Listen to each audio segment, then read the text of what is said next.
কারণ এখন ব্যবসার যে অবস্থা সেটা আপনারা বুঝেন যারা ব্যবসায়ী আছেন, তো একটা কর্মচারী রেখে চলার মতন অবস্থা না, যার জন্য বন্ধ করে আজকে প্রোগ্রামে আপনাদের আসছে। তো আপনাদেরকে ধন্যবাদ জানাই যে অন্তত আপনারা আমাদেরকে স্মরণ করতেছেন এবং ইজ্জত দিতেছেন।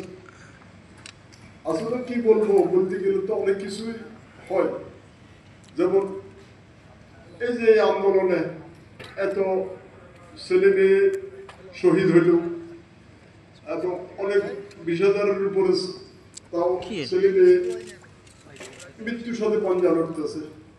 তো যারা শহীদ হয়ে গেছে এদের জন্য তার কিছু করার নাই। আমার অনুরোধ রইল সরকারের কাছে, আপনাদের সবার কাছে, যে যেভাবে পারেন যারা এখন জীবন মৃত্যুর সাথে লড়াই করতেছে অন্তত ওদেরকে হেল্প করেন, ওদের চিকিৎসা যেহেতু ভালোভাবে হয় এই ব্যবস্থাটা আপনারা করেন, এটাই আপনাদের কাছে আমার বিশেষ অনুরোধ রইল।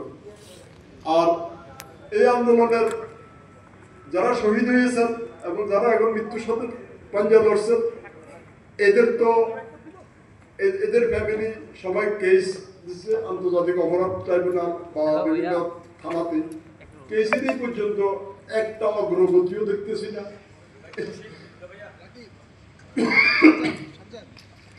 এবং বিশেষ করে আমি চাচ্ছি আমি জীবিত থাকা অবস্থায় যেন ছেলে হত্যার বিচারটা পাই, এটাই সরকারের কাছে অনুরোধ। এবং আপনারাও বিভিন্ন সময় দাবি দেওয়া এই জিনিসটা ফলো করবেন।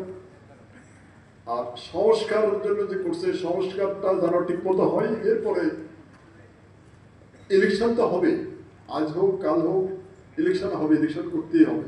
তবে আমাদের মেইন দাবি হলো আমাদের সন্তানহারা যারা আছেন ওদের ছেলে হত্যার বিচার চাই এবং সংস্কার, এবং যারা এখন শহীদ হয়েছেন এদের যেন সরকারিভাবে যে মূল্যায়ন করা হয়, এই আমার দাবি।